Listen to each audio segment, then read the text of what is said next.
energy? Are you ready? Anyway, just now, untang option ini mo, himo,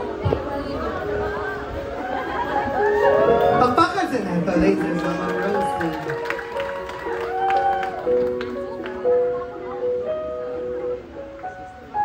I believe naguma ang atong madungog karong gabi. Kay ani ako'y gamay giandam para sa akong hinigugmang bata. Ug para makahibawo og diin kasugod ang among paghinugugmaay. In short, akong love story. Love, kahinumdum pa ba ka sa mga panahon nga milabay? Panahon nga wala pa ikaw ug ako. Laag dito, laag diri. Lingaw-lingaw sa bata pa. Kay lagi nagahantong pud ko nga basin sa akong paglaag-laag ug lingaw-lingaw si forever akong makita.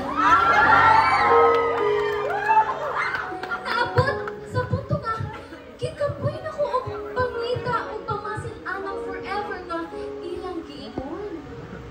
Ug sidihang nipuyo na lang ko ug ga-focus sa akong pagpanarbaho. Ug sa wala dam ha, galit kami abot. Wala man di ka makita sa lugar nga akong naadtuan. Pero sa boarding house ra day ang atong ending. Yes, sa boarding house. Di mo to si Father ganina no? Yes, sa boarding house. Usa ka adlaw, si Chloe nga ato ang bridge, ato ang BFF nga wali book, ang rason sa atong panagtagbo.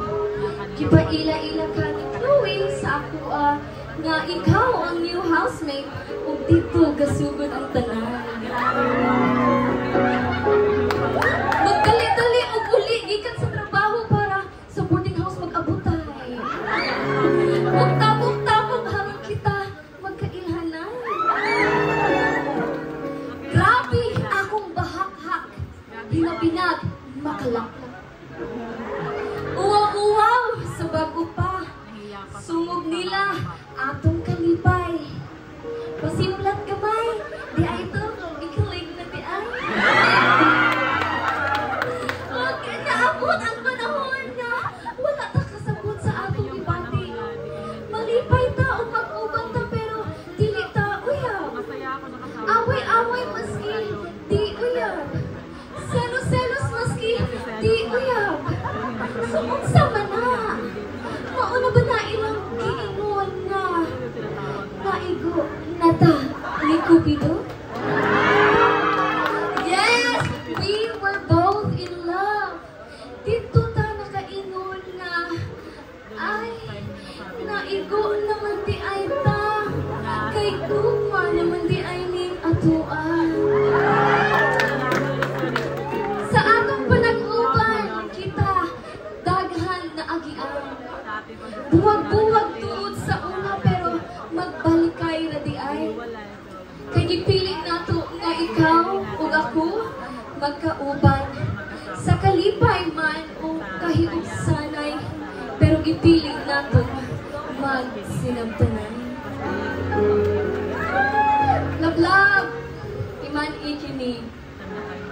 Ikaw akong gahapon, ikaw akong karoon, ikaw akong kanunay, pulong ko kanunay, kasi-kasing paminawa.